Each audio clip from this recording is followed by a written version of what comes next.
MasterChef has seen some beautiful dishes, but this one was the exact opposite of that. Ryan Uman from Season 3 is hands down the most disliked contestant of the season. If driving the judges up the wall at every turn wasn't already enough, he also passed some sleazy remarks towards his fellow female contestants. Wouldn't want to have to take orders from a guy like that. Dude spared no expense to make them uncomfortable for literally no reason at all. I mean, what more can you expect from someone who calls himself a flavor elevator?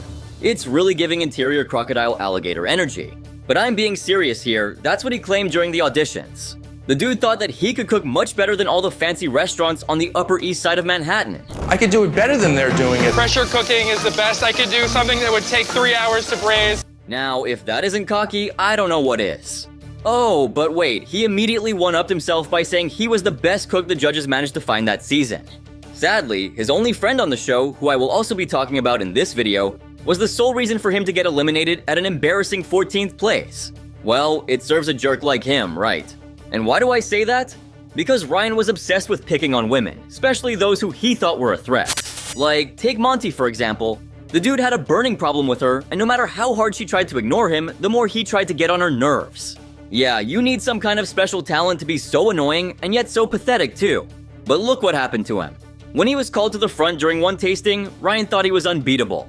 Not surprised that my plate is one of the top dishes. These other cooks are gonna have to step up their game if they're gonna want to compete with me. But, well, I guess he should have waited for a bit more before he celebrated his win, because you won't believe what happened next. Or, well, maybe you will. I think are the worst 3 dishes. Ryan's face went pale.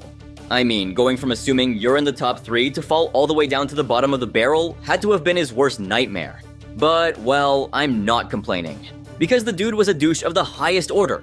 I mean, he had absolutely no dignity while talking to women. The proudest moments that I've had in my life. Come and stand over here. To make things worse, he was ready to put down anyone who dared get in his way. Like this moment right here. Time to throw some people under the bus here, right? You see, although Ryan presented decent dishes, it's his attitude that made him unbearable. I mean, what kind of guy chooses to hand over a live crab to a blind contestant? And guess what made it even more annoying? The fact that he had a smile plastered on his face. Remaining in the competition. Gee, such a sadistic sicko. However, Christine rocked the challenge like a queen.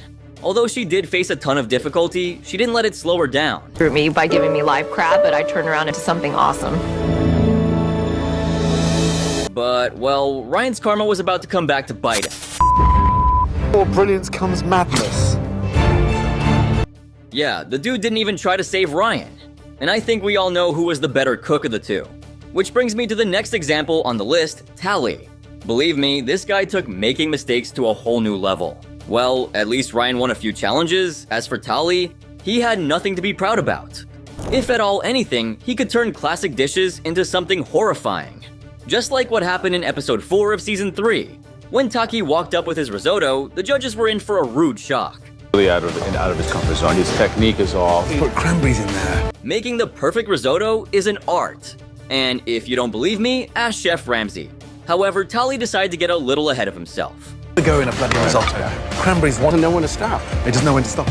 Forget about the technique. Tali had thrown in a bunch of ingredients that never work well together and definitely not in a risotto. I'm seriously concerned. He is in hot water. Well, of course he found himself as one of the bottom 3 dishes.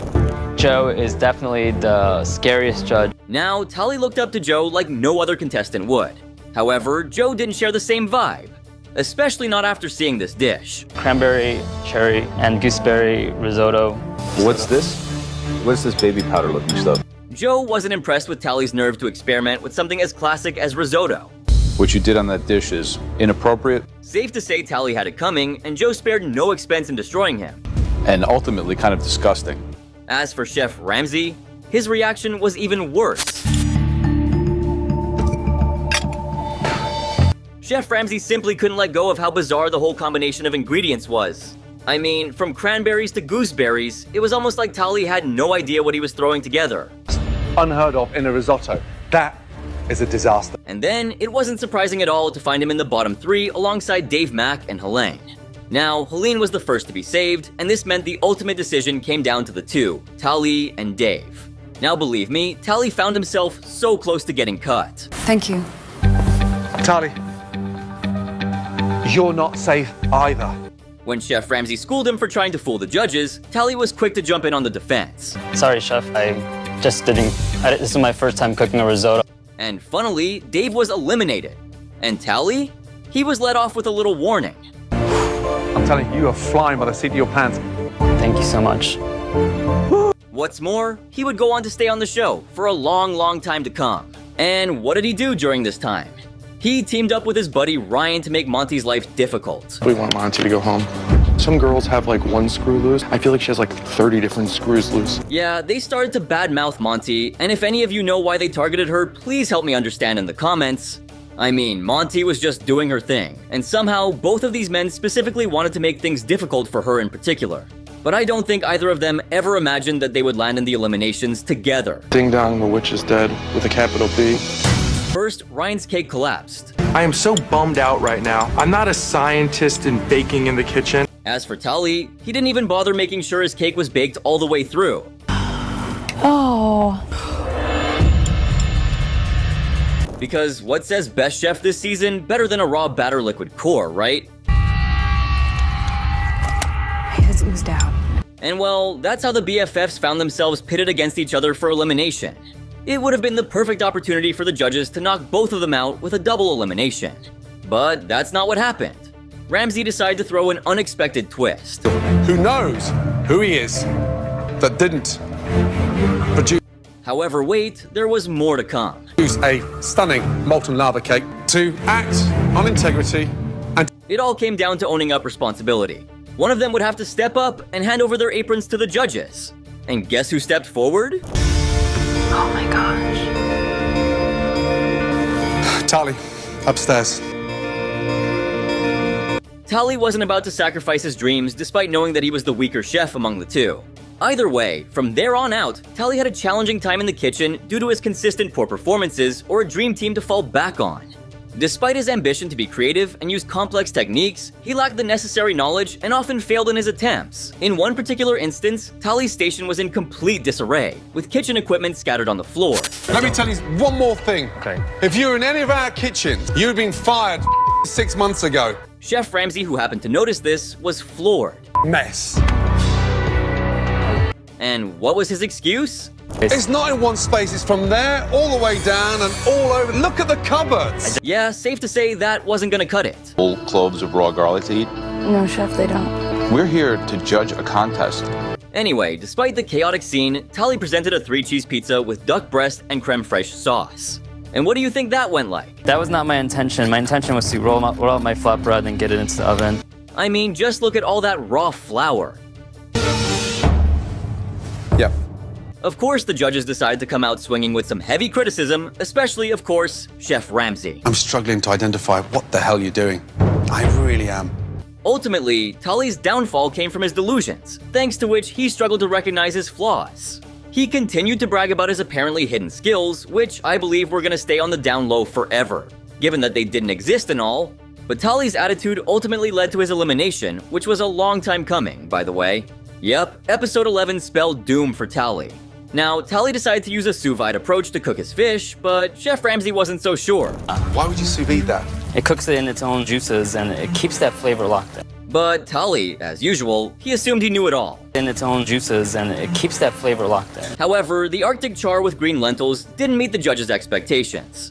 And this time, Joe wasn't mincing words. Because I can see they're all exploded and overcooked. You have a bunch of herb scraps. As for Ramsay, he was even more critical with his feedback. Or can I just get so pissed off with you around? And then, just when you thought he was done, he dropped the mother of all bombs. There's no flavour, Tally. It's badly seasoned. It's just a mess.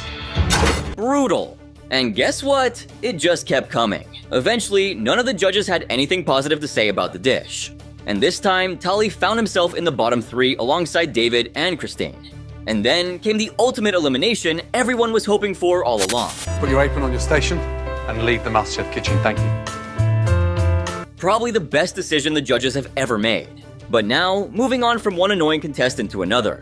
Not surprising his time on the show was so short-lived. So I'm a powerhouse guy, so I need to start with a good breakfast in the morning. Because I didn't execute the pancake properly, basically totally boned it. To have big dreams and to work towards achieving them are two different things. Although Mark aspired to be MasterChef, he was generally rude, had a bad attitude, and was insanely lazy. Not exactly winner material, right?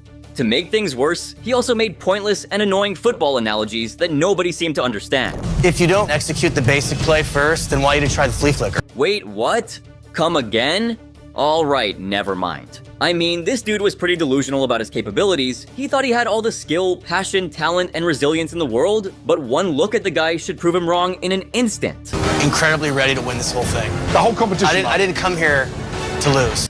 The craziest part was that even after being eliminated, he was still in denial about his bad performances and behaved like he had no interest in winning. Where was that dream of his now, huh? Just like Ryan, Mark was also a little too full of himself. I mean, just look at his pretentious reaction to getting into the top 3 in the first mystery box challenge. I feel like Aladdin on the carpet, just floating by my competitors. I've got this. I'm gonna be getting the advantage. However, just like what happened to Ryan, Mark Togney faced the same shame of being duped into believing his dish was top 3 material. Oh yeah, a deception so nice, they pulled it twice. All 3 of your dishes were a mess. Satisfying, right? Well, thanks to Chef Ramsay, Mark was finally given the reality check he needed. When it was time for the feedback, the judges reviewed the bottom 3 worst dishes, and Mark was told that he didn't live up to the standards of the competition, nor to the standards of what he cooked for his audition. And what was Mark's reply? He made yet another football analogy, which led Chef Ramsay to roll his eyes. And rightfully so. I mean, come on man, read the room. Order with 2 minutes left, and I ran onto the field without my helmet or my jock strap. And I left both my proteins on my table. Anyway, Mark safely found himself in the elimination round, where the 3 contestants got the same ingredients to cook with. And let me tell you, Mark managed to butcher this as well. Whilst Mark was busy redoing the same dish he had messed up in the Mystery Box Challenge, all the while moving at a snail's pace, he tried to do his best to give off a cool, athletic vibe to impress others. But Chef Ramsay? I was an athlete back in the day, and that's how I deal with this. Well, not now, not ever would he be impressed by that kind of garbage. As Chef Ramsay was about to leave Heather's station at the 10-minute mark, Mark encouraged Heather to disregard the judges' recommendations. And oh boy, you have to see Chef Ramsay's reaction. Young man, is this a joke for you? No. Is this just a big show off for your mates? No. No, we'll take it serious. We'll take your apron off. Seriously. Chef Ramsay confronted him about it, all but saying he was making a complete joke out of the competition. While Ebony accused Mark of lacking respect for the competition, Chef Ramsay went the extra mile, telling him to take things seriously or take off his apron. Take it serious or take your apron off. Even though Mark thought his dish was better than the one that came before it, it was the last one to be called to the front. Chef Ramsay thought the chocolate chip pancake served with baked eggs along with bacon and cilantro of all things was an obnoxious combination for breakfast. But when Chef Ramsay asked Mark if he was happy with what he had presented on the plate, he boastfully said that he was. According to him, he had done everything correctly and was only there to win. But no, he didn't say it in those exact words. He had to drop yet another football analogy. Is this the best breakfast you've ever cooked? Yes. I successfully completed the 28 sweep. I think I scored a touchdown.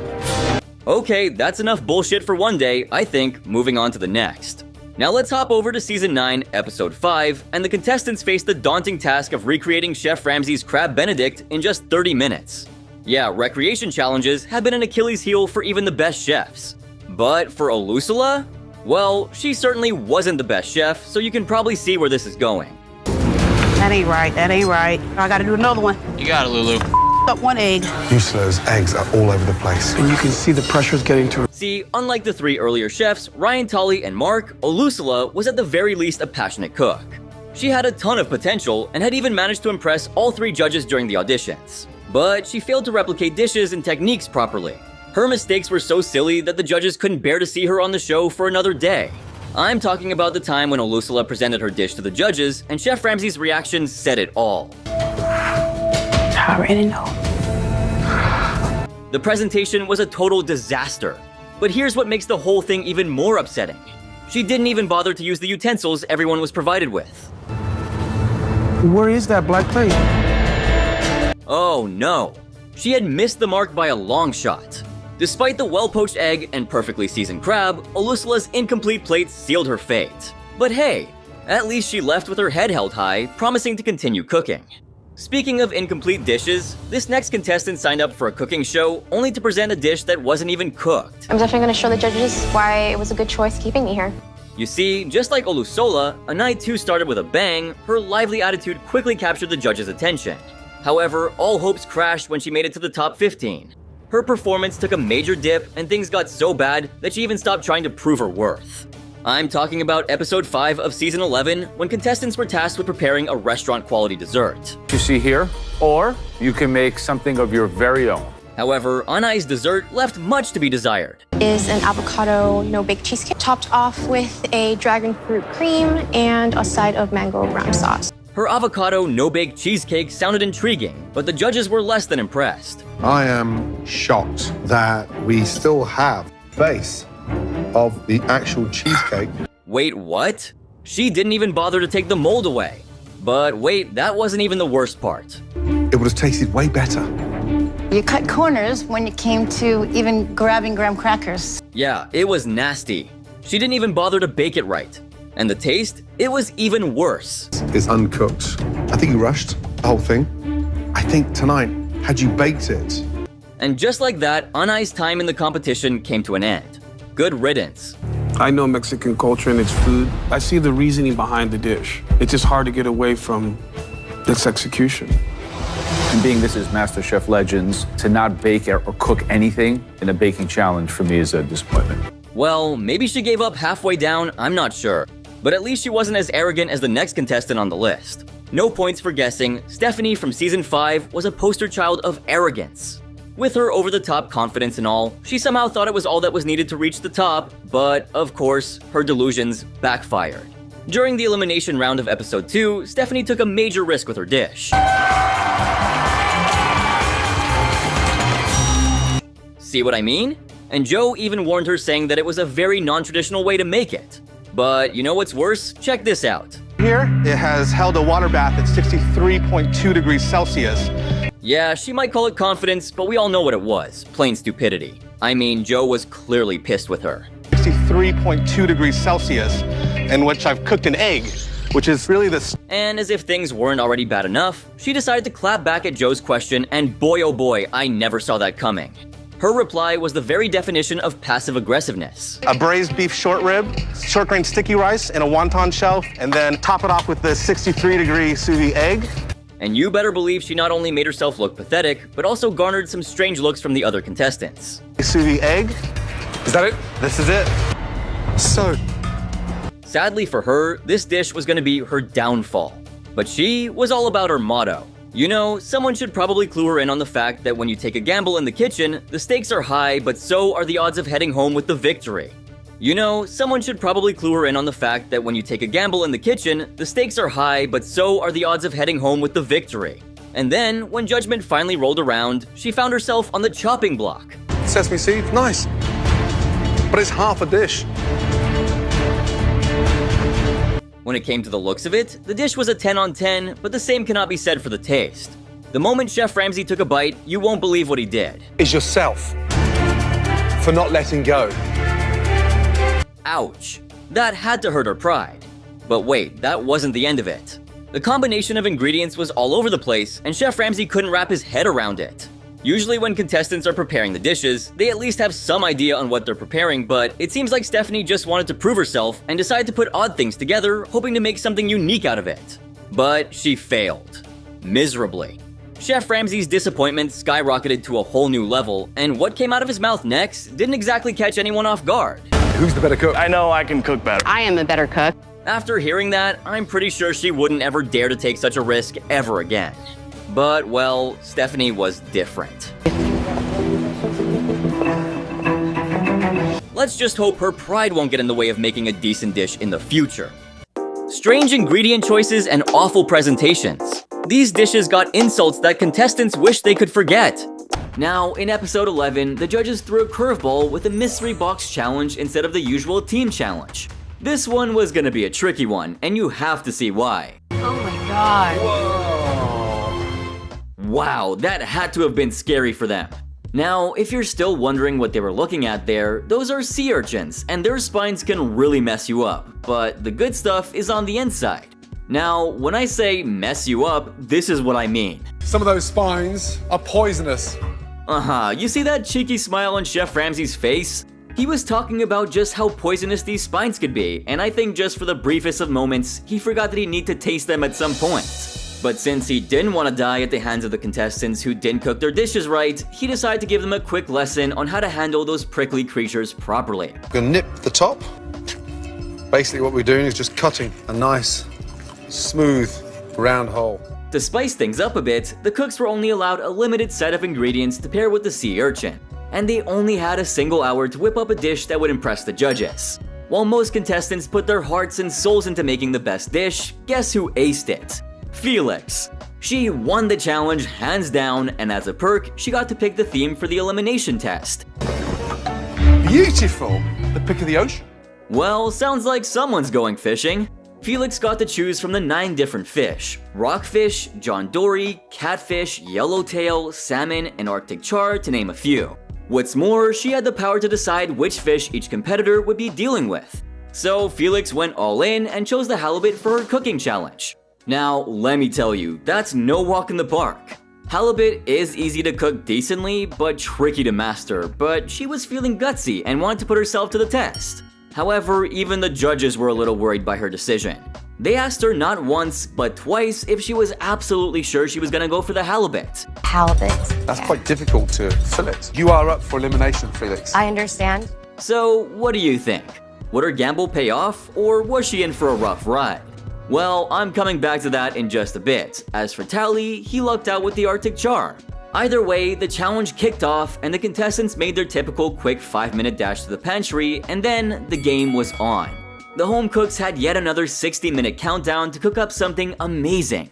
Now, let me remind you, Tally had landed one of the easiest fish of the bunch. With that little factoid in mind, let's see what he was up to. Look at it, it's a dream. What's the dish? What are you doing? Well, I'm gonna sous vide this fish. Sous vide it? Yeah. The moment Chef Ramsay makes a face like that, consider it bad news. But guess what Tally did? He decided to suck all the flavor out of the char before he even thought about serving it. Because who needs flavor, right? It's an oily fish. Why would you sous vide that? It cooks it in its own juices and it keeps that flavor locked. And do I even need to talk about Joe's reaction? Well, if you're out of the loop, let me get you up to speed. Completely unnecessary. The Arctic char is certainly the easiest fish here today. You could steam it, grill it, saute it. He didn't even realize what he was doing. Going by the initial reaction from the judges, I kinda guessed that Tally was inevitably going to find himself in the bottom 3. Serving green lentils with it, bacon, mustard. All those flavors are gonna obliterate it. Anyway, the judges walked around to see what the home cooks came up with, but Tally's dish failed to make much of an impression. Trial run. Yeah.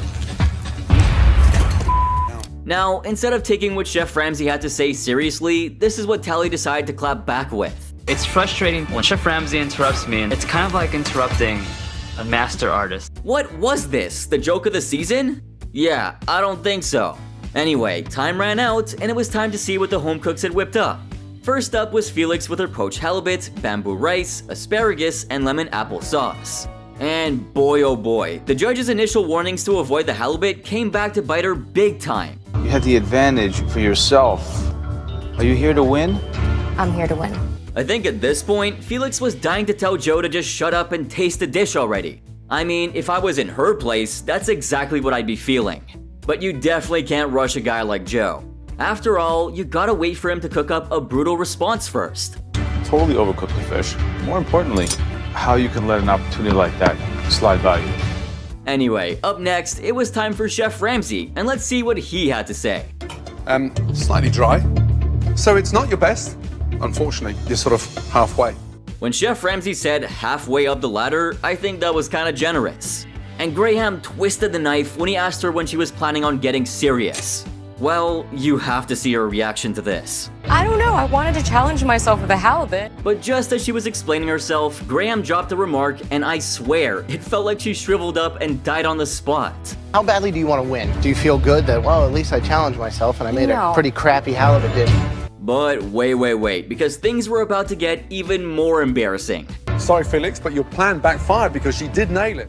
As for Tally, well, he stepped up to the judges with his Arctic char and green lentils. And don't let his easier fish fool you, the judges were just as brutal.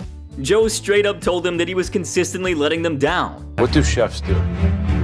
Chefs cook. So it's not master orator or master tell me about what my intention is about cooking. It's master chef. And nope, he didn't stop there. He continued to embarrass Tally. You have a bunch of herb scraps with no dressing on top of some poorly conceived cooked Arctic char. Anyway, here comes the savage Chef Ramsay, and what was his verdict? You're misinterpreting the competition. It's MasterChef, not Master Bait. Oh man, believe me, I never saw that coming. Honestly, when it comes to insults, Chef Ramsay's got the market cornered. But he wasn't done yet. The premonition that his fish would end up flavorless ended up coming to the pass, and he made that clear to Tally.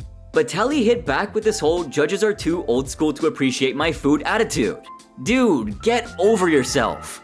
In the end, after some deliberation, Monty and Frank emerged as the heroes with some actually outstanding dishes. They secured their spots as the team captains for the next challenge. On the flip side, David, Tally, and Christine were in for a reckoning.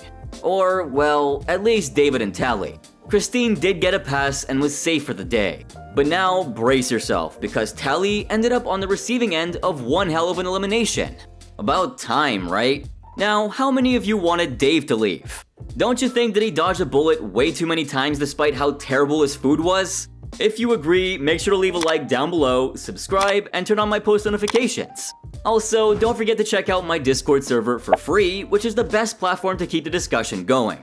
What's more, you can also become a member of my channel by hitting this tab right here. From making video recommendations to sharing some crazy behind the scenes moments, being a member has more perks to offer than you can imagine. In the meantime, let me walk you over to the Mystery Box Challenge of Season 15. This is when each contestant got their mystery box ingredients to whip up something magical in under 60 minutes. You've got 1 hour. Show us that you mean business.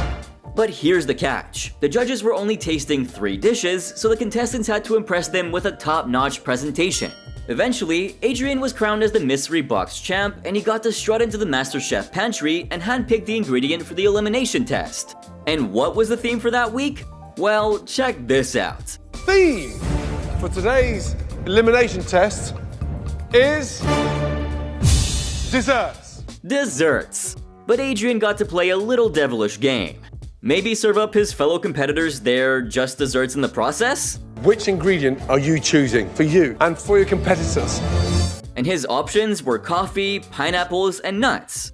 Adrian walked back to the kitchen after choosing nuts for himself and coffee for everybody else. And let me tell you, that revelation got a hell of a mixed reaction. Come on, seriously? Coffee's something I love. It's something I know. Fast forward 90 minutes after a hell of an intense cooking session, but that's its own story, and then it was judgment time. Adrian stepped up first, and this is what Graham said after tasting his dessert. Well, it seems like you chose chocolate as your ingredient. The nuts are just kind of a garnish on top. Chef Ramsay was also disappointed. You can't really identify what we've done different from the nuts on top to the nuts inside that mixture. Despite having the advantage, Adrian still messed up the challenge. And trust me, Joe didn't plan on coddling this guy either. I think you took an incredible advantage and squandered it. Well, he definitely wasn't wrong. Adrian had blown his one opportunity. But guess what? He wasn't the only one. There were bad dishes all around, including Jenny, who had the audacity to serve up a raw tart. But to make a very long story short, the 3 names were eventually announced. Jenny with her raw tart, Alvin with what Chef Ramsay called a coffee blood clot, ouch, and you'd expect Adrian to be number 3, right? Well, I've got some news for you. Forget about Adrian, I haven't even gotten started on Max yet. So let's rewind a little bit.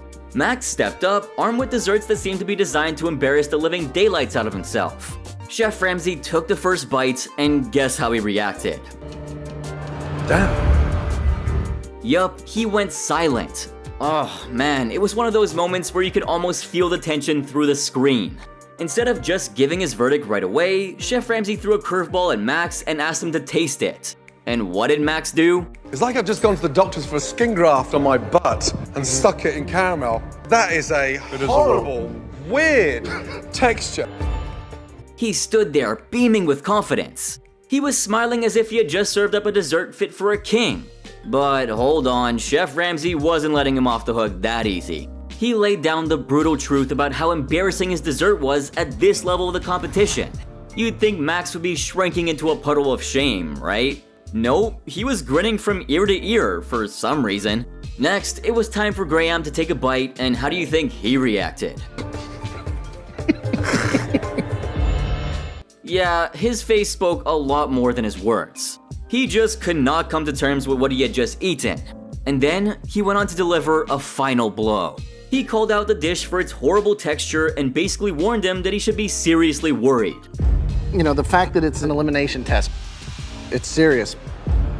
I mean, the situation was so embarrassing that awkward doesn't even begin to cover it. Anyway, time to cut to the chase. Chef Ramsay didn't hold back, stating that Jenny's dish was a serious contender for being the worst dish of the night, but guess what? 2 others were even worse, so luckily she was in the clear. This time. Now, when it came to Alvin, Chef Ramsay delivered the gut punch. His dish took the crown for being the worst of the night, and it was time for him to say goodbye. Ouch. But hey, at least Alvin got a parting note about being courageous, but needing to nail the basics before moving forward. And on the bright side, look at who survived to cook another day. You. Back on your station. Thank you, Chef. Mystery box challenges never cease to amaze me. And this one from season 6 is no different for all the wrong reasons. So what happened is, Derek was named the man of the hour, and part of his advantage, he got to choose the fate of the elimination challengers. Your first advantage is that you not have to cook in tonight's elimination challenge. But as always, there's a twist. A TV dinner. Oh, yeah. Mom's meatloaf. Look at this beauty. It was all about elevating something everyone's pulled out of their freezer at some point, a TV dinner. But not just any TV dinner, oh no. The options were turkey, meatloaf, or Salisbury steak, each featuring a judge's face with a fake mustache because why not, right? Now, Derek got to pick just one of them, and the contestants had to whip up a gourmet version in just 1 hour. Salisbury steak with a broccoli and mac and cheese. Salisbury steak with mac and cheese and broccoli was on the menu. Veronica was practically celebrating since she'd been a TV dinner connoisseur for 59 years. I'm not sure if I should be proud or scared for her. Salisbury steak is one of my favorite dishes. But hold on, there was a wicked twist to come. Derek, reveling in his final advantage, got to play the puppet master. He could pick one contestant who had to stand there and do nothing for the first 15 minutes. Derek, grinning from ear to ear, singled out Christopher. And believe me, things were about to get heated. I can't really believe that Derek would target me. I'm so angry right now I could sear a steak on my forehead. Meanwhile, Jesse decided to go all out with venison meat and planned to whip up some fried mac and cheese. And this is when he found out something. If there's one thing I've loved in this country is mac and cheese. I've never had a fried mac and cheese. I've had it before and I've cooked it before, but I'll have to see if I can get that. Turns out, Chef Ramsay had never tried fried mac and cheese, and you could practically hear the collective gasp from all around. Meanwhile, Veronica got a gentle nudge from Christina about her usual lackluster presentation. Every time we've had something that's delicious from you, presentation, how you've elevated it visually, what do you have planned? Well, consider that a warning. Christina also wanted to know what Veronica had up her sleeve, and guess what was Veronica's response? She said that it would look like a TV dinner. And this left the judges baffled. It's already set for me. It's gonna look like a TV dinner. Okay, you did hear the point. Christina, trying to maintain her composure, asked Veronica if she heard what the challenge was all about. It was to elevate the TV dinner and make it restaurant quality. Well, of course, Veronica knew the rules. It's just that she couldn't care less. She made a casual hand move towards the judges to dismiss their apprehensions and then said, My grandkids are waiting to hear you guys say awesome. Oops, it looks like Granny's got her own rules. But let's see if it could save her from elimination. Moreover, Christina tried one last time to drill in the importance of presentation before they decided to move on. Please keep in mind presentation, elevation. I will. Okay. I will. You'll be proud. And finally, Veronica stepped up with her creation, and boy oh boy, it was a disaster. I asked you to cook one portion of a TV dinner. It looked like she raided the rejects from an old country buffet, tossed them in some bowls, and called it a day. Sloppy, gloppy, basically every word that ends in PY you could think of, except happy. Definitely not happy. Chef Ramsay was so incredibly disappointed, and it was written all over his face. This thing looks like it's fit for King Kong's kitchen. He wanted to make his point clear. Veronica had completely missed the objective. But she genuinely looked surprised for some reason.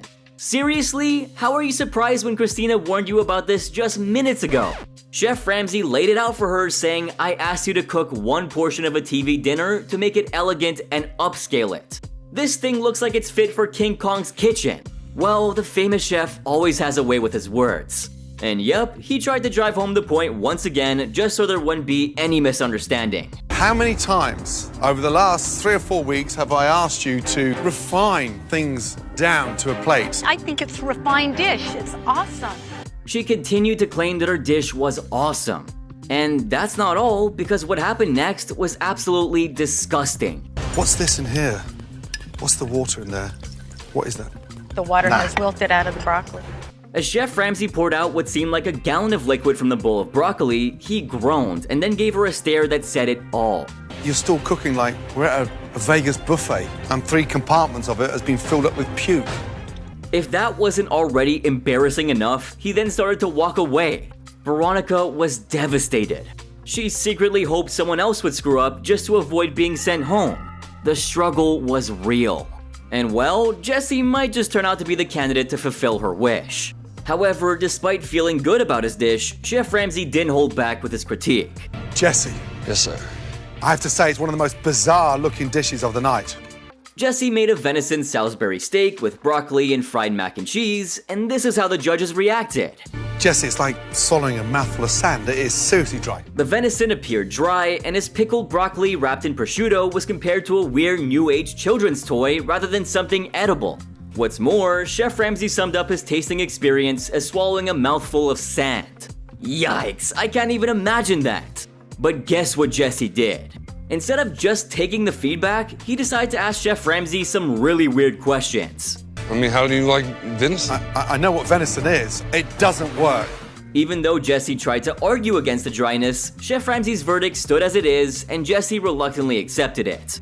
I've cooked it 1,000 times, and when venison turns from red to bright white, it's dry.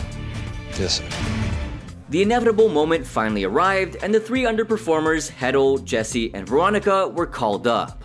And guess who got eliminated? Your time is now up. Please take off your apron and go ahead and leave it on your bench. Veronica was swiftly sent home packing, having consistently missed the mark.